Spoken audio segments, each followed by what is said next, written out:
Hello, everyone. My name is Kristen Mills. I'm the Visual Arts Program Manager here at the Vermont Studio Center. Shervone Neckles is an interdisciplinary artist, educator, and community worker. She draws inspiration from the duality and transitional nature of her Afro-Grenadian American identity. Her work embraces collage, alternative printmaking techniques, book arts, sculpture, and social investigations. She has participated in residencies such as the Youlou Arts Foundation, the Rauschenberg Foundation, the Elizabeth Foundation Shift Program, Center for Book Arts in New York, Skowhegan, and the Vermont Studio Center. She was here in 2004. Previous awards include grants from, let's see, we've got the Foundation of Contemporary Art, the Puffin Foundation, the Joan Mitchell Foundation. Her work was featured in the 2019 Venice Biennale's Grenada Pavilion. I hope I pronounced that correctly. And now I'm nervous. And her practice also includes a number of curatorial projects. Shervone earned an MFA from Teachers College, Columbia University, MFA from Queens College, and a BFA from the College of New Rochelle.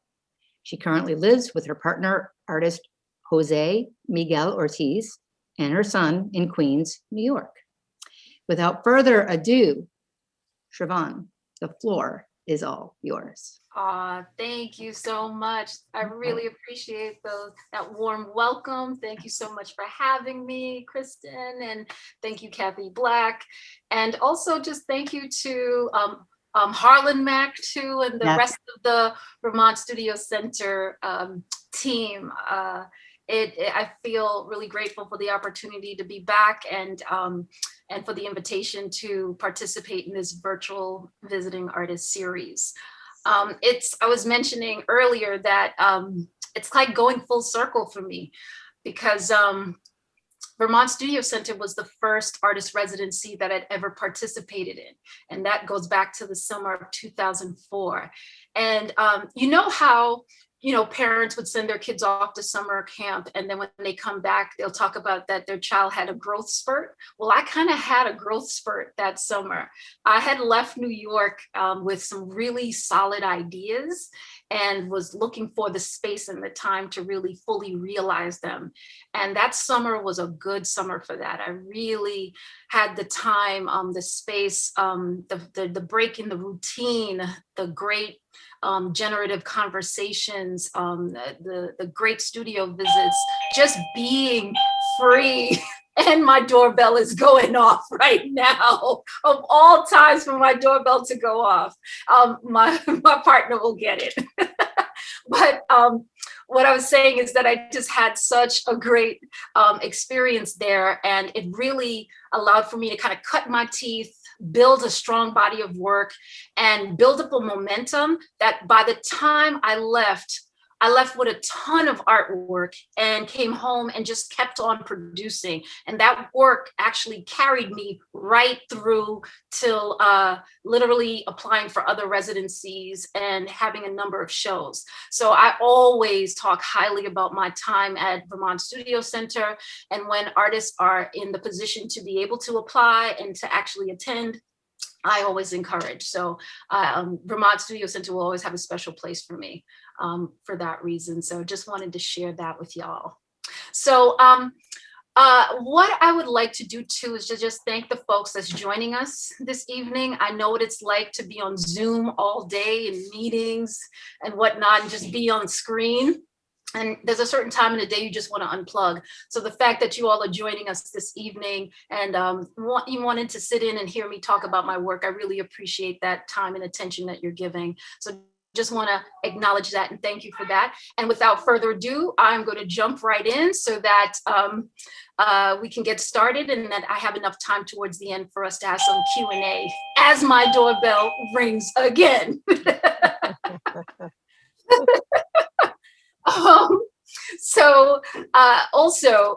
I wanted to just share with you how I'm looking at my presentation. What I like to do is to kind of divide my presentation into two parts. So the first half, what I'll do is kind of I'll show a lot of work, but I won't talk about everything. What I'm really trying to do is just give you the context into the motivations of my work, right? And I think that will give you all a sense of the range of my experimentations and investigations into concepts like ancestral memory, dualism, metaphysics, counter mythologies, all of those things. And at its core, really my work is about reclamation and healing. And then in the second half, what I'll do is I'll go into 4 specific bodies of work that are ongoing for me and really embody everything that I talked about in the first half. But I'll give you more insight into my thinking and making processes. And I'll end with featuring a new body of work, or I should say new public artwork that I just installed and was just unveiled last Friday. So it's top of mind. I'm very excited to share, and that's how I'll end, and then we'll go into conversation. All right, so I hope that sounds good to everyone. It makes sense. And without further ado, let me do my screen share now. Let's see how we're doing here. So as Kristen mentioned in the introduction, I am an interdisciplinary artist. I'm also an educator, community worker, and arts administrator. And as an interdisciplinary artist, I'm also based in, I don't think I said it earlier, but I'm based in Jamaica, Queens, New York, which is and will always be Munsee Lenape territory. So just wanting to make sure that I acknowledge where I'm presenting to you all right now.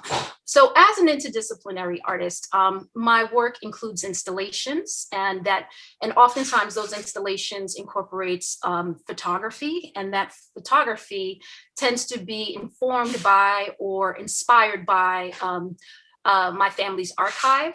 I draw a lot of inspiration from that family archive. And then I also use photography. So I take photographs of the people, the places, the objects and spaces that are connected to that family lineage. So my work also incorporates sculpture and textile works. And I come from a long lineage of self-taught, self-made entrepreneurs.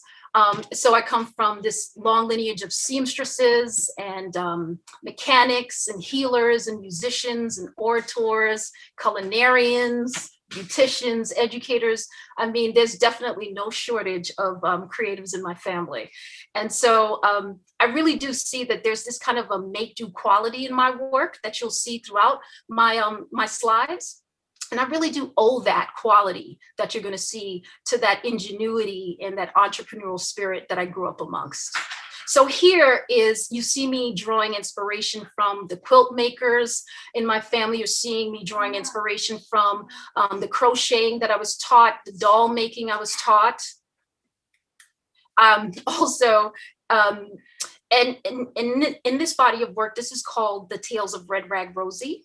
And this was one of the bodies of work that I actually was developing while I was at the Vermont Studio Center. So another reason why I wanted to bring this forward.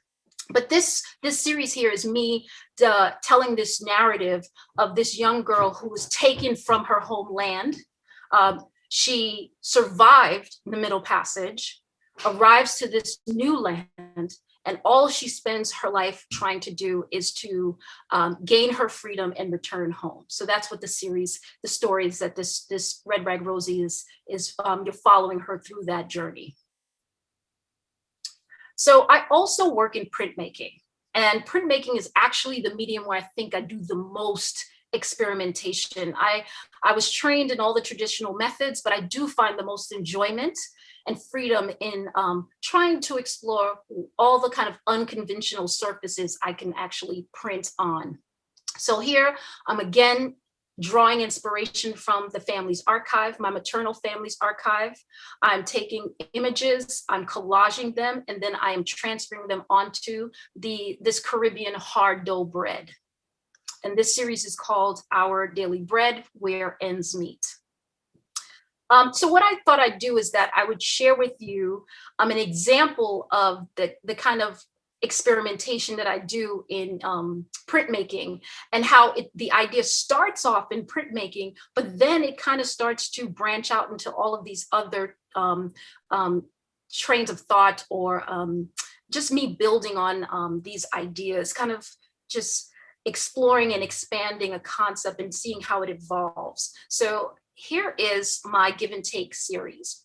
So this is a creation myth series where I'm telling the story of a matriarchal figure from her sunrise to her sunset, and I'm telling it through these 7 prints. black and white polyester plate prints. They're about 11 by 15. Here's a detail. So as I'm working on this print series, I'm starting to think that I want to add a hint of color. And I knew that I wanted to add the color through embroidery, but not hand embroidery. I wanted to do it very fine. And so I partnered with a seamstress company who had an embroidery machine, and together we produced this limited edition artist books. So it's the same 7 prints, but now it has that hint of color through the embroidery machine, right? And so as I'm working on this, I'm starting to feel like these black and white images, I can actually feel like they can move. And so I'm like, oh, I want to make some kind of time-based media storyline out of them. And fortunately enough, I was at the Elizabeth Foundation at the time in the Shift residency. And one of my fellow heirs was a time-based media artist. So he kind of mentored me through the process of working in time-based media through stop motion animation. So I was able to create a stop motion animation using cutouts and drawings. And so here is 2 stills from that series. So it's the same creation myth story, the give and take, following the matriarchal figures through their sunrise. It doesn't end with the sunset in this one because I am envisioning that I'll make more stories or iterations of this animation. It might be a trilogy or so. So it kind of ends with them in water on a journey. And I just want to bring your attention to these 3 matriarchal figures on top and the pioneer tools they're holding, because you'll see it come up later on how I then build on that idea of blending the matriarchal figure with the pioneer tool. So here are 2 more stills from the animation. And then I decided I wanted to bring that idea of blending the matriarchal figure and this pioneer tool as one. And I partnered with this metalsmith, and we produced this kind of a hatchet or axe, if you want to call it that. And I was really excited about this and want to build on it. But I also decided to stop at at making this one piece, because I knew that I had a plan for what I wanted to do. It's going to be, I want to create a kind of a tool shed that's filled with all of these matriarchal figures that's also doubling as these kind of either tools or tools that double as weapons. And I knew that I wanted to do it with a partner because I know my own capacity. There's going to be equipment and technology and all of these other elements to really bring this tool shed to fruition. It would take a partnership, a collaboration. And so instead of continuing, I decided to pause and actually start writing proposals to develop this, to fully realize and develop this project. And sometimes I work like that, where I just develop the idea just enough, and then I start to write proposals. And actually, in the second half, I'm going to show you a project where I kind of sat on it for a while until I found the right partnership and then brought the project to fruition. So this right here is just a great example of just how an idea starts off in printmaking, and then it just evolves and takes shape in all of these other mediums to tell the story.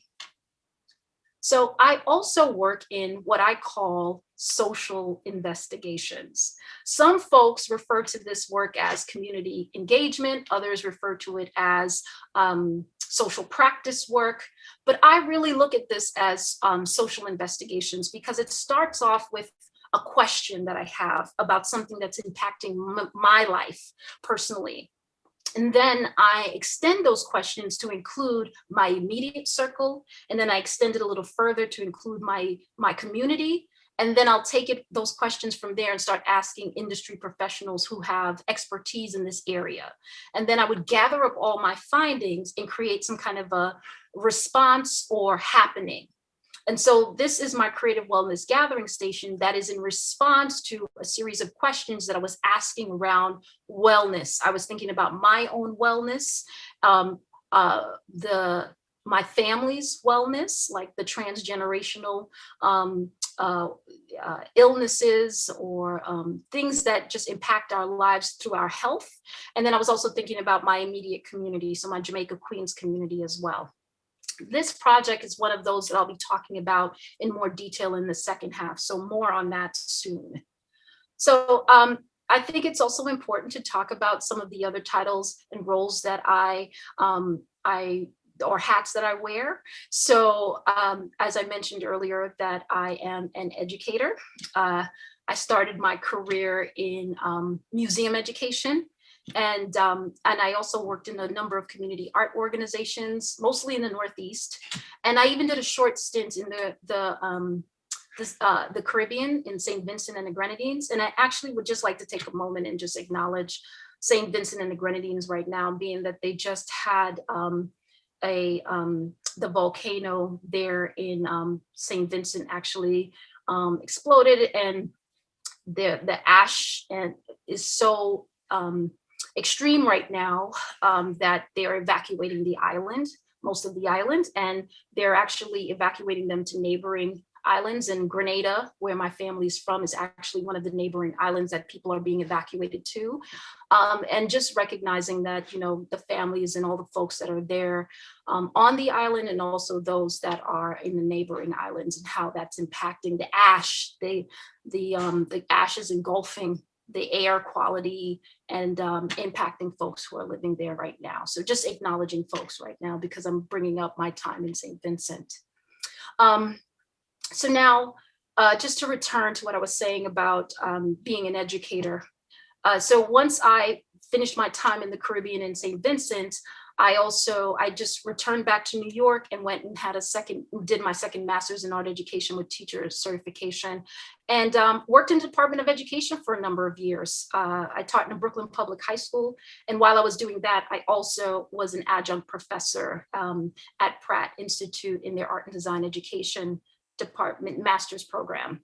And after I felt like I kind of did all I wanted to do in art education, I left the industry altogether and became an arts administrator. And that's what I've been doing for the last 8 going on 9 years. I'm the artist programs manager of professional development at the Joan Mitchell Foundation. So my work there is really connecting our artist community to resources and tools that assist them in protecting themselves, their practice, but also advancing their practice in ways of meeting their personal and professional career goals.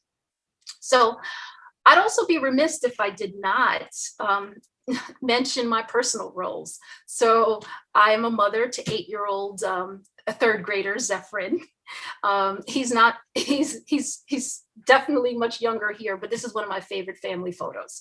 I raised my son with my partner, José Miguel Ortiz, who's an artist, a painter, muralist, printmaker, educator, arts administrator. So we have very similar career trajectories, and we actually met doing this work.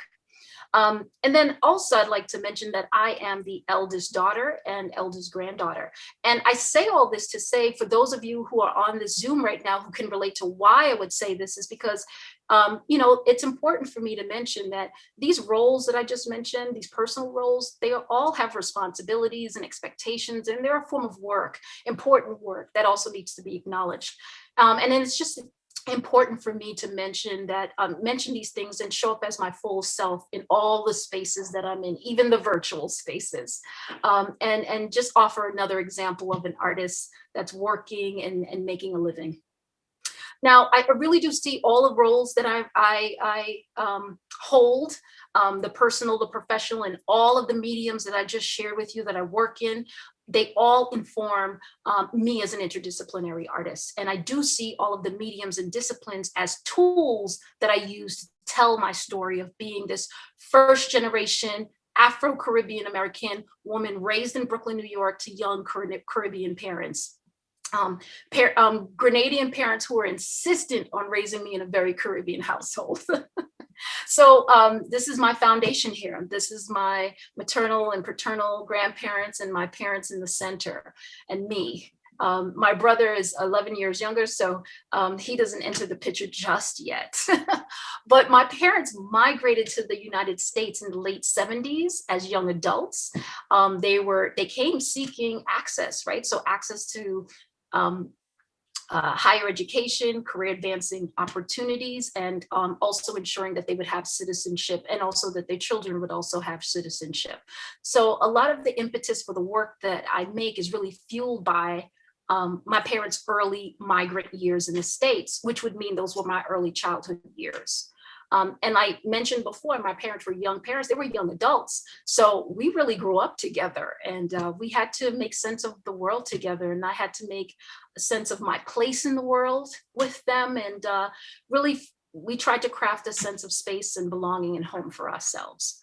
So, you know, I actually remember I was about the age of my son, which is 8 right now, when I started to realize that the way my parents viewed themselves and the ambitions and vision that they had for themselves really were out of line with the way the outside world viewed them, right? And viewed our existence. And so now that I'm looking back at my childhood and how I was raised, I now realize that what my parents was doing was a real, like, kind of a preservation act, right? They were very intentional about why they chose to live in a very densely populated Caribbean community in Flatbush, Brooklyn, right? They were intentional about making sure to put that protective shield over us, where they were committed to instilling that Grenadian traditions and values, right? And preserving their Grenadian identity. They wanted to make sure that we had a sense of self-worth, because they knew that we would need that armor and that protection in order to prepare us for what we would face when we entered the world on our own. And we needed that armor, and we still do to this day.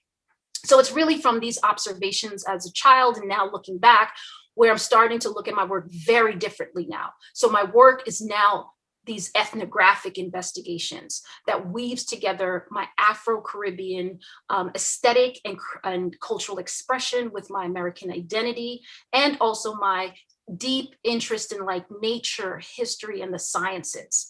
And it's through that I'm then able to explore concepts like ancestral memory. So this top image that you're seeing here on the top left image, that's the oldest image that my family and I were able to identify now of our ancestors.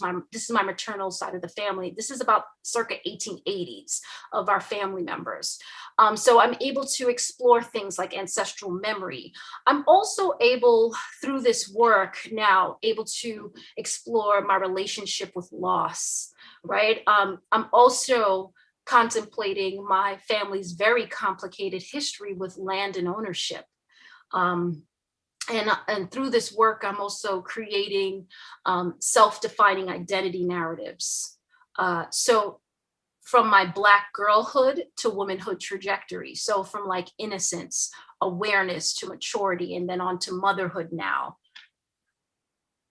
And then being first generation American, like I've mentioned earlier, there are real tensions there that I explore in my work, because there's this tension between this, like, need for cultural preservation, but then there's also a weight that it feels around these cultural expectations as well, right? So there's just this kind of hyper focus for me on interiority that has been a through line in my work. There's a Black feminist scholar by the name of Hortense Spiller. She describes this focus, this hyper focus on interiority and intersubjectivity. She describes this as a kind of a form of gaining personal agency. And that's exactly what I see my work doing, gaining a form of personal agency. So, you know, as a result of this, I've become very critical of my thinking and making processes. I am very critical of my research and investigations, always asking, well, why is it I'm studying these things? Why this imagery? What am I conveying with this imagery? What do I anticipate when people will read from this? Always just asking these things, because I really am starting to look at my work as this kind of field work that has these two methodologies. So the first methodology is this documenting, all right, this family history by tracing and tracking and forming a reconnection to this fractured history. And then the other methodology is communicating with the ancestors, my ancestors, through their archive, right? Through their knowledge production and material culture, I'm channeling them. And so this field work and these two methodologies really are leading me to this space of creativity, right? This space of kind of liberation, this space that scholar Robin Kelly from Freedom Dreams, he talks about this space of creativity and liberation as this radical imagination. Or there's Caribbean poets and scholars, Derek Walcott and Kamau Brathwaite, they talk about this in-between space and this kind of space of possibility as a kind of Caribbean imagination or just Caribbeanness. So this is a section in my studio, my home studio.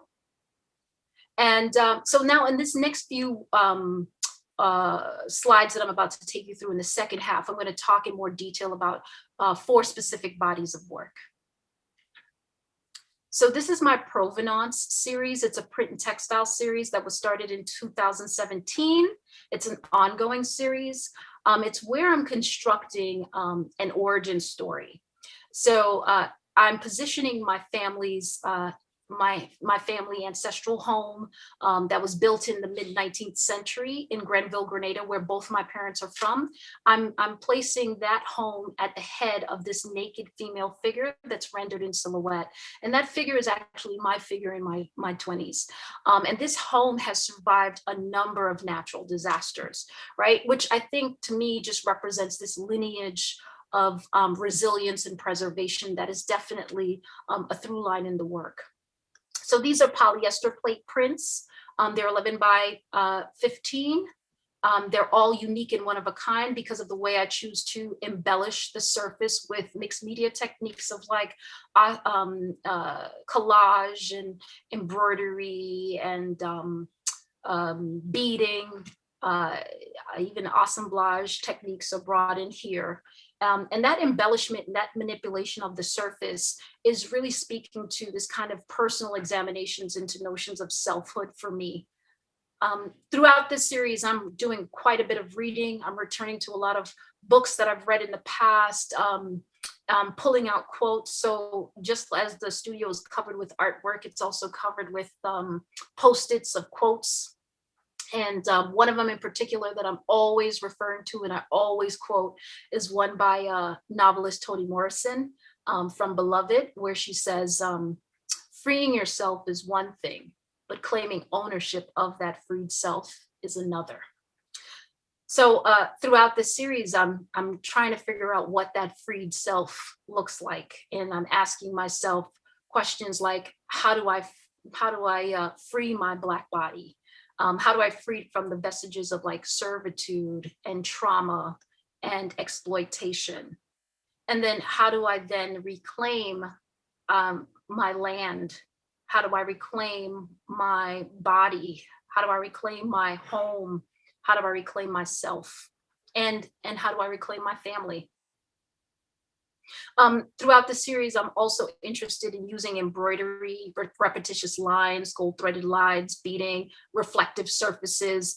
And I'm really just trying to mimic electron density maps, energy fields, contour maps. I'm trying to see if I could kind of synthesize of kind of physical and sensorial transmission of energy, right? In order to express our oneness and wholeness and our interconnectedness and even universal principles of like give and take and push and pull. So this here is Domiciliation Bless This House installation that was created in 2019.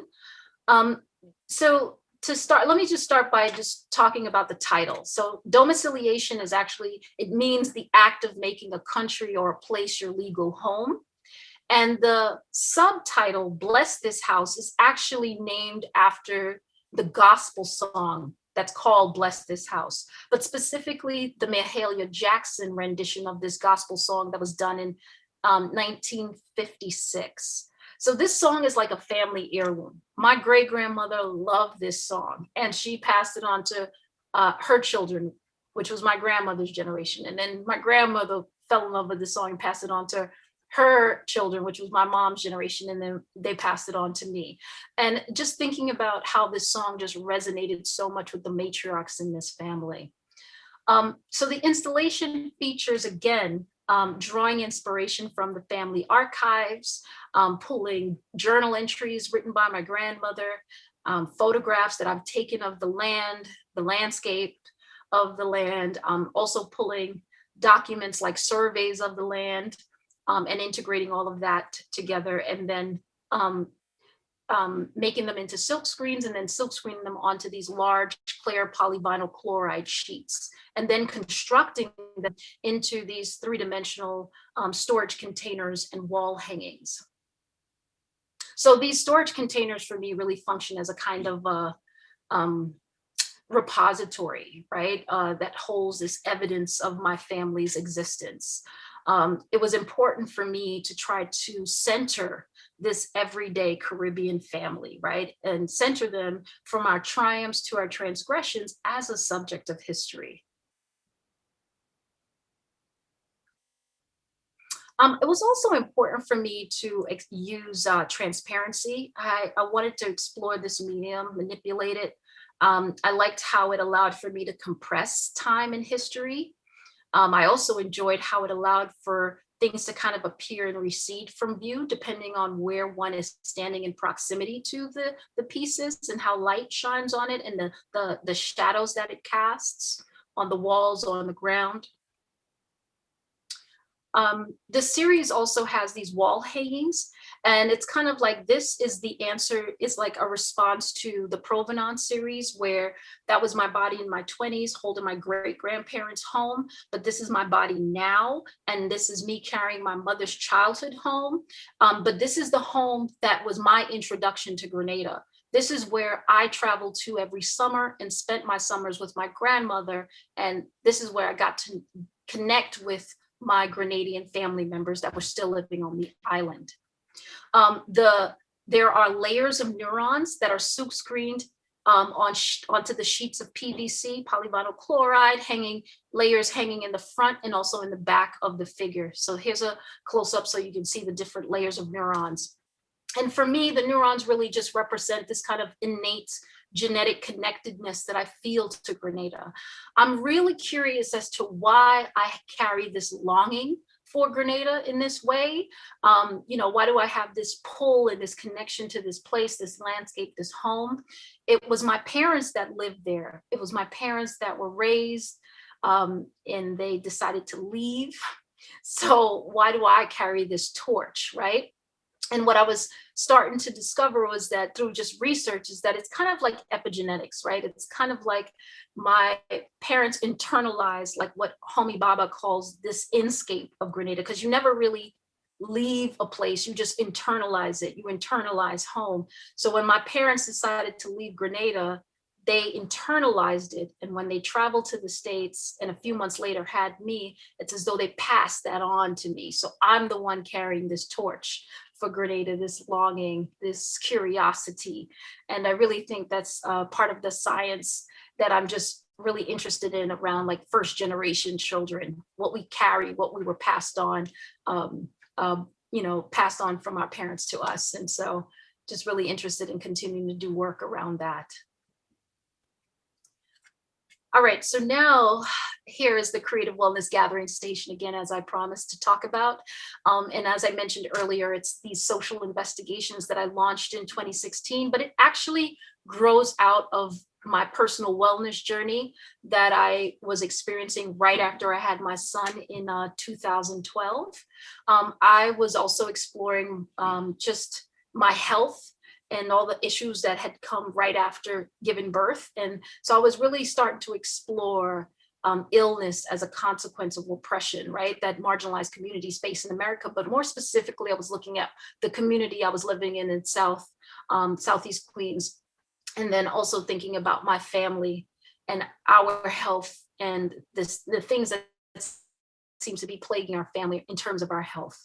And I was thinking about how those illnesses really manifest itself into these physical restraints that then become so compounded over time.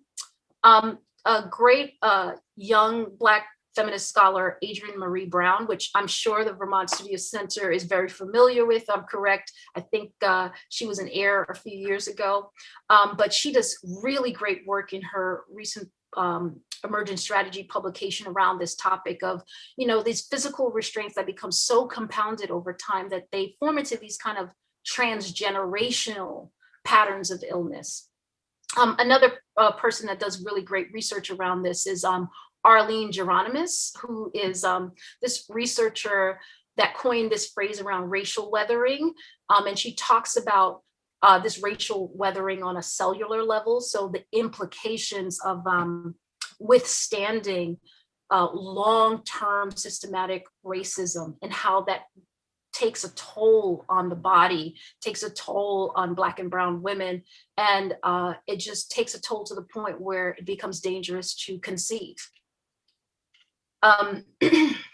And so as a result of all of that research I was doing, I decided to create this creative wellness gathering station, which is a kind of like for us, by us, community care, preventative care strategy, right? I wanted to prove that just these simple actions, these simple gestures, these simple exchanges could potentially bring about meaningful change to very complicated, complex systems, right?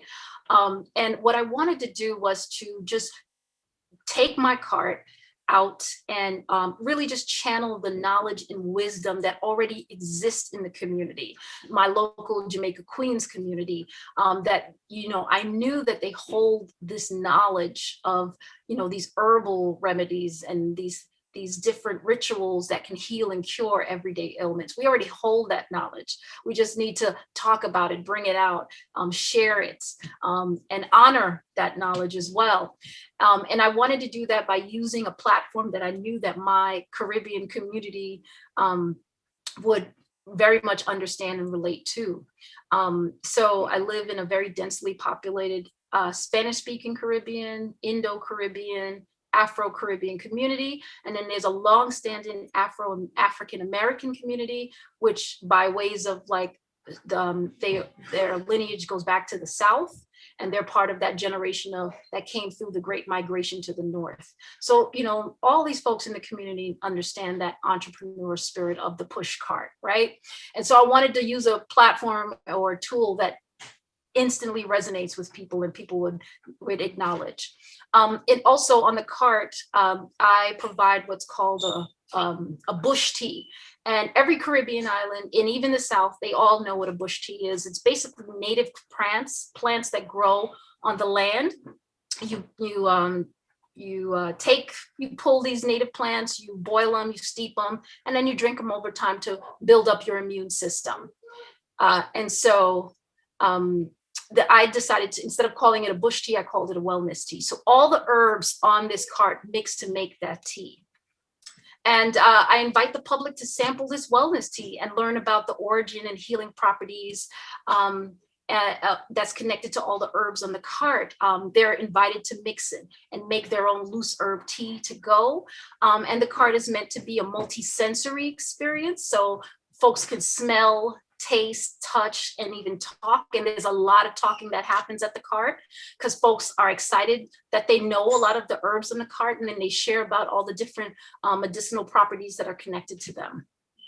Now, of course, you have to commemorate something like this, right? This exchange that happens with people. So what I do is I ask the participants to make an offering, but the offering is not monetary in any way. It's really just asking them to share a pinch of whatever they've mixed for themselves, and then ask them to drop it in a little pouch, a little satin pouch, write their name and where they call home. And what I plan to do is collect these and construct some kind of an interactive shelter or installation from all of these. To date, I've collected over 1,000 of these. And of course, I've been going out with the cart every year, except for last year. So ever since 2016, I've been going out multiple times a year to collect these. And I'm looking forward now to constructing this interactive shelter and installation. So I'm going to end by talking about my public art project that I recently installed and was just open to the public last week, Friday. I'm very excited about it. It's called Beacon. So in the fall of 2019, I was approached by this organization called Beam Center to submit a proposal for an ambitious idea.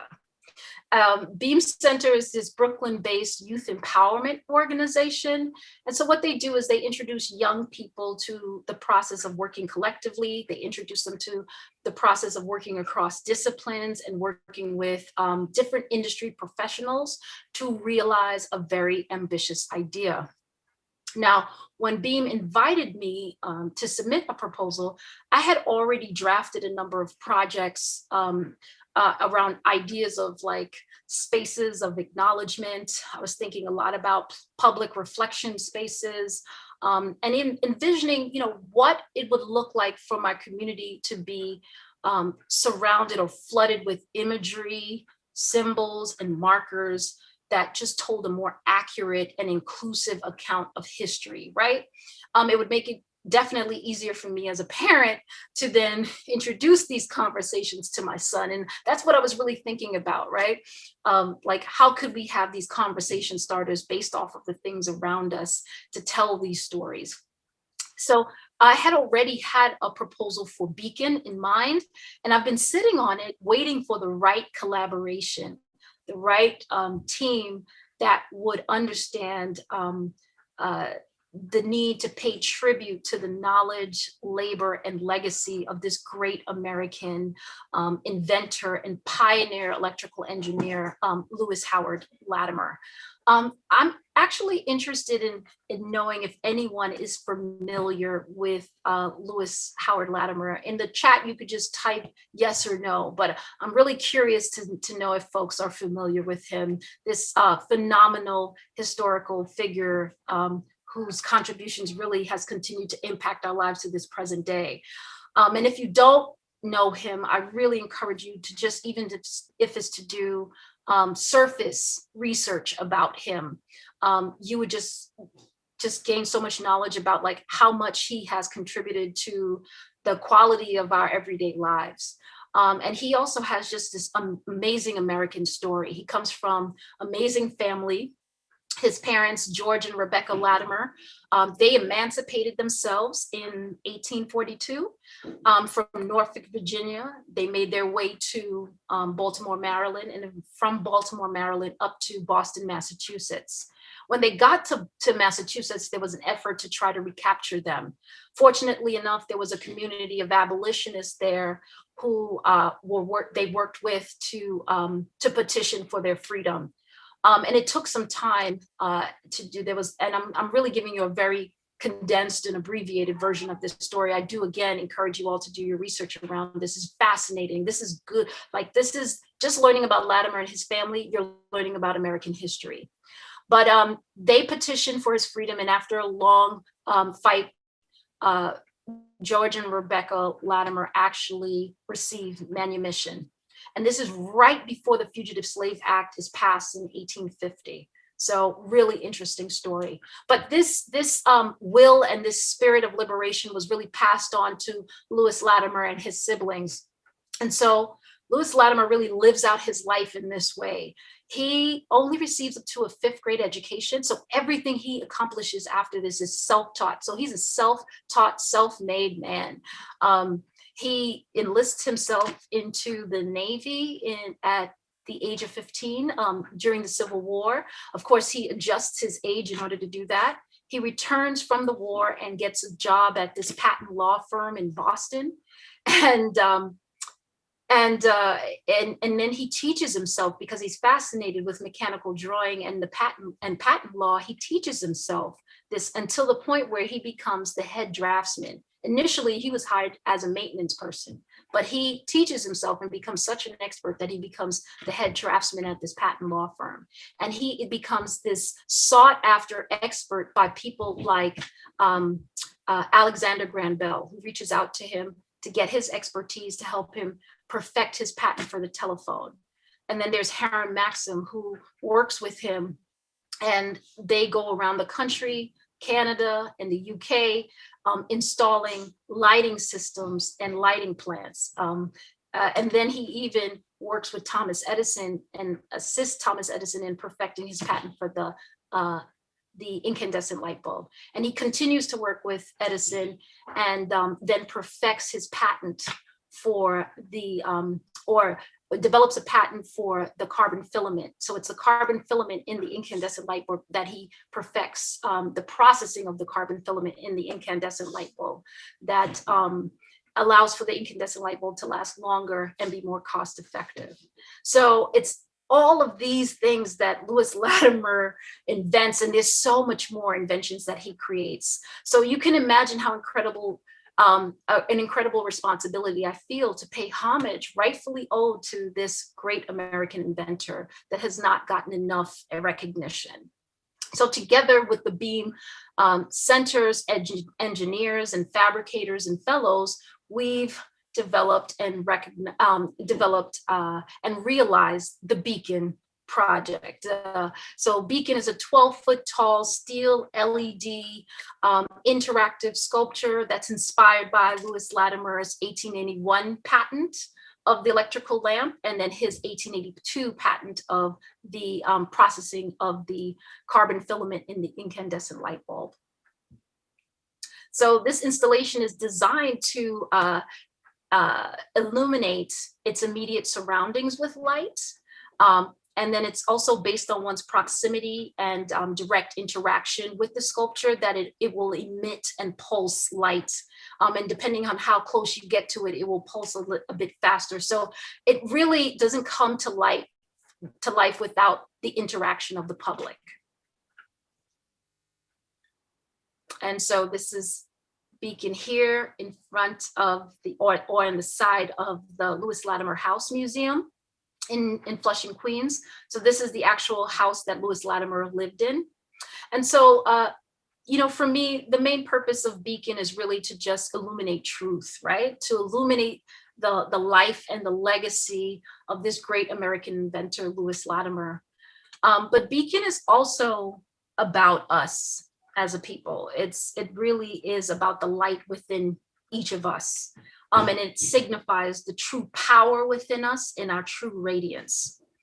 And so I'm going to end here. And if you would like to learn more about the project, or if you are interested in ever visiting the project, it will be up at the Lewis Latimer Museum in New York, Queens, New York. It's open now until August 15th. And then we just got word a couple of weeks ago that it will travel to Brooklyn, downtown Brooklyn. And we're excited about that because it's following the trail of the different locations that Lewis Latimer lived in New York. And if you want to stay in touch, you can follow me through my website and also through Instagram at Shervone_Neckles. Thank you so much for taking the time to listen. And I'm going to take my screen share off right now. And we're back. Somebody did actually write in the chat while you were talking. They said, who wrote the phrase racial weathering on a cellular level?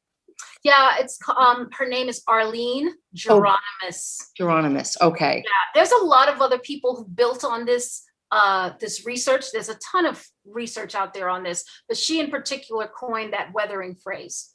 Got it. Yeah, Arlene Geronimus. Thank you. Mm-hmm.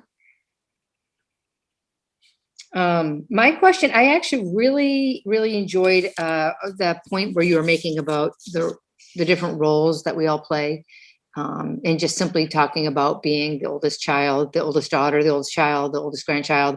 I'm not the oldest, but I do have my own roles in my family. And I think it's easy to forget sometimes that is another job that either takes the forefront or the back burner or whatever. And I don't know. I guess it's not a question really, other than, do you see that playing out in your work in any way, or just that idea of responsibility in your work? I think both.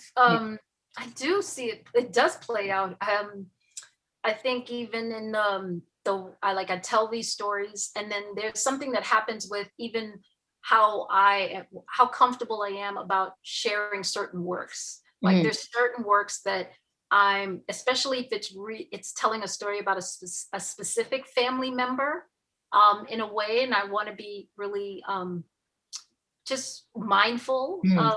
of them and how they feel about that. And so, you know, I'd be careful about what venues I show this work. You know, I'm particular about maybe it never gets sold, it's just shown. Mhm. Those types of things. So yeah, there is a responsibility that I feel, because there's a kind of like there's a kind of genealogy work that's happening here. There's memory work that's happening here, and I want to be careful about you know, how I respect my family as I'm using these archives as inspiration for work and the stories I tell. And yes, they're coming from a loving place, but of course, I still have to be sensitive to that, and respect those boundaries. So yeah, I'm very careful about that work, and so especially the works that are really using family images. Mhm. They don't go everywhere, and I'm very intentional about that. There's a lot of other work you could pick from. Mhm. So Mhm. yeah, Interesting. That's fascinating. yeah. But I also feel like I am continuing a tradition, because I do come from a long family of storytellers, right? My great grandfather wrote a wonderful publication that I am using as literally my this is like a tool, a guide. He's like, he left all the trail for me, right? And so I'm just following, I'm picking up where he left off. Right. But the way he chose to tell it is different from the way I'm choosing to tell mine. So That's a good way to look at it. Okay, all the burning questions can come out now. Well, So that was really nice, Shervone. I enjoyed all of it. But like Kristen, that part where you talked about the different roles that we play in our lives, and how that worked itself into your work. And also, for me, I was thinking about that relationship we have with our family, and the story our family tells ourselves, Mhm. and our position in the family. mhm. And then you took it to a place about the family members gaining agency in their lives, like as your parents moved to the United States. But I also think that there is some path that we go through where we ourselves gain agency. There is something about being so close to your family. Sometimes we don't allow ourselves to push questions to the limit, or so that was just so interesting to me, that way. And I think perhaps it's now perhaps this is a stereotype, but maybe women struggle with this more than men. I don't know, maybe not, but I mean, that's probably a stereotype too. But we have these like roles and obligations that inspire us and inform us and ground us, but at the same time they can overwhelm us too. Oh yeah. Oh yeah. That's that tension. That's that tight rope that I feel like I walk all the time. But I'm leaning into that rope, right? Because I'm like, well, let me just use all those feelings to inspire the work. Like how Yeah. that feeling that I'm going through right now, right? I'm experiencing at this moment. What does that look like? What would Right. the visual be for that? And that stuff is exciting to me to kind of work it out, right? So that's where I'm Mhm. gaining the agency back, right? I Mhm. feel like as I'm working through that and making creating some kind of visual for it, using materials to describe that feeling for myself, I feel like I'm Right. gaining control from that feeling overwhelming me and taking over. Right. And just naming it and recognizing it and asking questions about it in a more particular way. Yeah. Yeah, it makes sense now. All the characters who are on the tightrope Yeah. in the work. Thank you. You're welcome. Thanks for asking. So this isn't so much a question. I just wanted to let you know that I think that you are phenomenal in the work that you create, and also the historic background, not only in a family related manner that you feel, but also just in a general historical representation that you feel. And I just had to let you know that. My family personally, I know nothing of my background. So my grandfather was first generation, but his parents refused. They came here and they had this mindset of just being American. And so my entire family lost these traditions and these long family backgrounds that we haven't been able to get back. And so I think it's amazing to have this connection to your family and your heritage. And I just think it's beautiful. Oh, And that was all. Thank you. thank you for that. I really appreciate that. I do want to share that it is still uncovering, right? Like folks are not just leaving it all out for me, right? I'm kind of digging, and I'm being mindful of how much I dig at a time. But yeah, I enjoy this process and I'm committed to it. So I don't expect to get everything at once. I don't have a timeline on anything. I just accept that it's going to take time and that I'm committed to doing this as long as it takes. And there's so much stories to tell, right? Just the more I understand where we come from, the freer I feel, and the more agency I feel to do whatever it is I want, and whatever I want to make. So that's a lifelong endeavor. So. In the chat, it's not a question, but I'll read it out loud. This person says, I just wanted to say it is really interesting that you take inspiration from your genealogy. My mom is going through our genealogy and I'm very interested in where my family has come from. Mm-hmm. Yeah, I've just been drawn to that. I think it really stems from growing up and hearing, just being a kid. And, they have that, I grew up in that era where, seen, not heard kind of thing. So you kind of like, when families talk and all the adults are talking, you kind of sit on the side. And I enjoyed sitting on the side and just listening and just listening and listening. And I feel like I'm playing out a lot of those stories that I heard too back then. Yeah, there's just something about it that calls me. Don't know what exactly it is, but I just lean into it. How many siblings do you have? Just one, but I grew up with a bunch of cousins. Just my younger brother is 11 years younger than I am. That's right. But I grew up with a bunch of cousins, because our parents kind of came up around the same time to the States and we had each other. We weren't allowed to have like any other friends. You don't need friends, you have your cousins. So like that made up our world. Like we were always together. So I feel like my cousins are really tight. Because like I said, there's like a 11-year gap between my brother and I. So they filled that gap of like the siblings when he wasn't around just yet. I have a question. Can you hear me? Yes, I can hear you. I'm Melinda. Anyway, yeah, it was a really fabulous presentation. Really got into an awful lot of pertinent, background, and the range of artwork was really astounding to me. I have a question about the matriarchal figures in black and white. It was a long series, and you mentioned the tools, and then I think you also said it was an animation. Yes. So how did you accomplish that with those stills, and how big were those stills? Oh, thank you, Belinda, for that question. And I do appreciate your kind words prior to you asking the question. So they were stop motion animation. They literally were just drawings. I just really simple, very basic, nothing too fancy. It was just black and white cutouts that I did, and then I would glue them down, and I just created a storyboard for each movement that I wanted to show, the progression of movement. And so the animation is only about a little bit over 2 minutes. And it just tells a story similar to the way I treated those black and white prints. It's in that similar vein. And I really enjoyed that process because it really introduced me to just drawing again, just straight drawing and cutouts. So I have another question. So you also made a decision after a while that you really wanted to add some color through.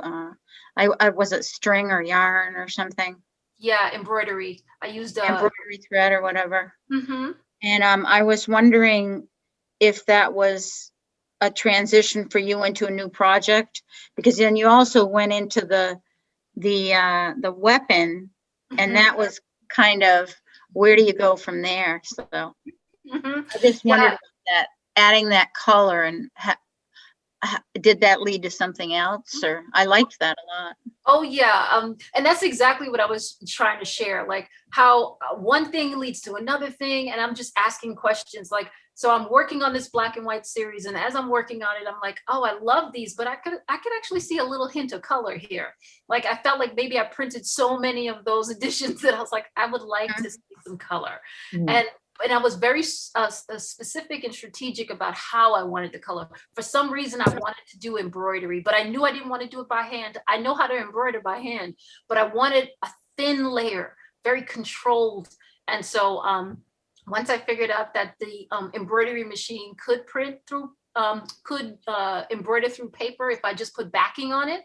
And then I was like, oh, that's what I'll do. And so I worked with that seamstress company, and we did it together. And of course, I just made a small edition of artist books because I don't want to make a ton of those. It's impossible. It's just too time consuming. But I thought it would be interesting. And then as I'm working in color, then I'm like, because I guess of the way the machine is moving the paper, I'm like, all of a sudden the black and white characters kind of start to move for me. And I'm like, oh, that would be so interesting to see this as some kind of an animation. I didn't know how to make an animation at the time, but then I got this opportunity. I'm working right alongside this time-based media artist. I asked for assistance. And then he was like, it's just simple, just draw, just draw. And then he said, draw as you have to tell it like a storyboard. So he was like, once he explained that to me, it was like, for every movement, you're gonna have to draw another. And so once I figured out that I could kind of make a copy, like I do a drawing and then make some copies and then play around and adjust. And then it became a fun, it was a tedious process, but it became a fun, freeing process. I haven't drawn like that in years. And then it's just this nice 2-minute video that we just worked in Final Cut Pro and put together. And it really wasn't that much. It was more, I think, the audio that I made for it, which is not a lot. It's just like these sound effects, simple sound effects that I felt like that was more work, just like right timing around the sound effects. Yeah. But otherwise, I enjoy it and I want to make more. Thank you. Yeah, yeah.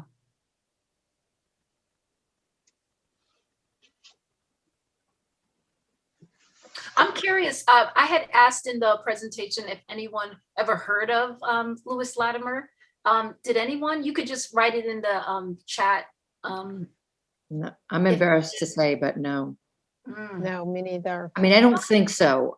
I also grew up in Boston, so I want to say yes, but obviously not at the same time.